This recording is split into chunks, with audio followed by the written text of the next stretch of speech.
పేరండి? నా పేరు సిరి సతీష్ అండి. పీగన్నవరం మండలం, పీగన్నవరం నియోజకవర్గం. ఓకే. ఎలా ఉంటది పీగన్నవరంలో గెలుపు అవకాశాలు ఎవరికున్నాయంటారు? ఖచ్చితంగా గిడ్డి సత్యనారాయణ గారికేనండి. ఖచ్చితంగా. ఖచ్చితంగా చాలా కాన్ఫిడెంట్‌గా 100% గిడ్డి సత్యనారాయణ గారు.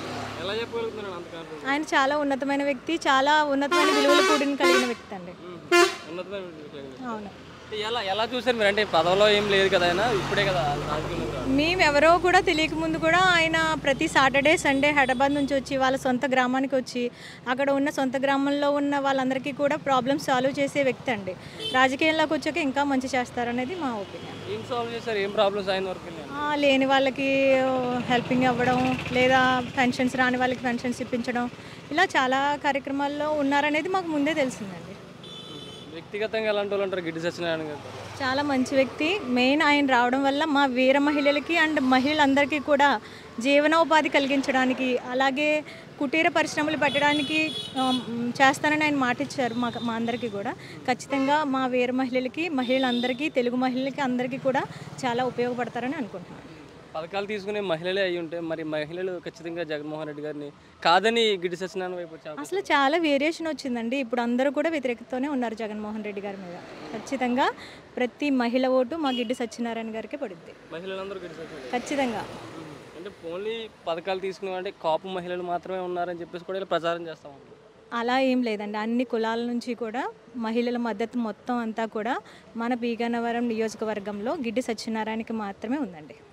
అవతల పక్క విపత్తి వేణుగోపాల్ని ఎలా ఎదుర్కొంటారు? విపత్తి వేణుగోపాల్ గారు మీరు అన్నట్టుగా కరెక్ట్. ఆయన జడ్పీటీసీగా ఉన్నప్పుడు ఏం చేశారో ఒకటి చెప్పండి నాకు. గన్నవరంలో ప్రతి అణువు డెవలప్ చేశానని చెప్తున్నారు వైసీపీ వాళ్ళు. అందరూ చెప్తారండి, కానీ చేసే వాళ్ళే నాయకులు అవుతారు. ఇప్పుడు ఒక రూపాయి ఆయన సంపాదించారనుకోండి, ముప్పావలా ప్రజలకు ఖర్చు పెట్టాలి, పావలా వాళ్ళు ఉంచుకోవాలి.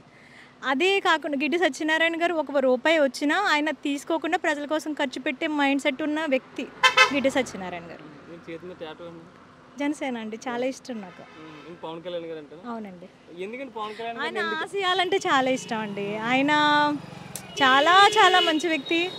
ఈవెన్ మా సొంత ఇంట్లోనే మా మావయ్య గారు వాళ్ళ ఇంటిలోనే మా ఒక 2 lakhs మేమెవరో తెలియకుండా ఒక పేషెంట్ కోసం 2 lakhs ఇచ్చారు పవన్ కళ్యాణ్ గారు.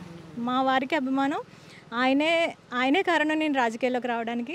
మా హస్బెండ్ ఇన్స్పిరేషన్ వల్ల నేను ఇలా రాజకీయంలో ముందు. అవునండి. అంటే పవన్ కళ్యాణ్ ఉద్దేశం జగన్మోహన్ రెడ్డి గారు ప్యాకేజ్ అది ఇది అని చెప్తూ ఉంటారు కదా, మరి నమ్మి ఎలా ఎలా ఫీల్ అవుతుంది? ప్యాకేజ్ అనే మాట వాళ్ళు డిగ్రేడ్ చేయడం కోసం చెప్తున్నారు అంతే. జనరల్గా ప్యాకేజ్ ముగ్గురు పెళ్ళాలు, ఇంకా వాళ్ళకి ఇంకేమీ దొరకట్లేదు మా పవన్ కళ్యాణ్ గారి కోసం చెప్పడానికి. ఇంక వేరే ఏ విషయాలు దొరకక చెప్పిందే చెప్తున్నారండి. అంటే రాజకీయంగా కూడా అన్ఫిట్ అని చెప్పేసి కూడా వీళ్ళు చెప్తా ఉన్నారు. వాళ్ళు అనుకుంటే అయిపోతుంది కదండి. ప్రజలు చూస్తున్నారు. ఇప్పుడు జనాలందరూ కూడా పవన్ కళ్యాణ్ గారు వెనక ఉన్నారు. ఆయన ఒకవేళ సీఎంగా అవ్వకపోయినా జనమంతా ఆయన వెనక ఉన్నారు. అది చాలండి మాకు.